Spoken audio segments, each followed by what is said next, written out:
దేవునికి స్తోత్రములు. మీ అందరికీ నా వందనములు. ఈరోజు దేవుని వాగ్దానము, నా సన్నిధి నీకు తోడుగా వచ్చును. నిర్గమాకాండము 33 అధ్యాయం 14 అతి పరిశుద్ధుడును మన తండ్రి అయిన యెహోవా నా సన్నిధి నీకు తోడుగా వచ్చునని మనతో సెలవిస్తున్నారు. మనమందరము దేవుని పక్షంగా ఉండాలి. ఆయన త్రోవల్లో నడవాలి. మన తండ్రితో సహవాసం చేయాలి.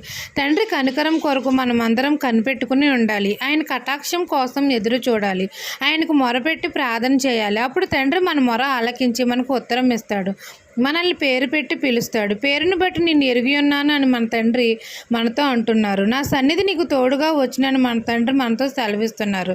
తండ్రి కటాక్షం మన మీద కలుగుతుంది. తండ్రి మన యందు కనికరపడి మనల్ని కరుణిస్తాడు. తండ్రి మంచితనం అంతయు మన ఎదుట కనపరుస్తాడు. యెహోవా కనికరము, దయా, దీర్ఘశాంతము, విస్తారమైన కృపా సత్యములు మన ఎడల చూపుతాడు. మనకు సమాధానం కలగజేసి మనల్ని ఆశీర్వదిస్తాడు. ఈ దిన వాగ్దానం మీ నా జీవితంలో నెరవేరాలని కోరుకుంటూ దేవుని సువార్త పరిచర్యలో మీ సహోదరి. ఆమెన్.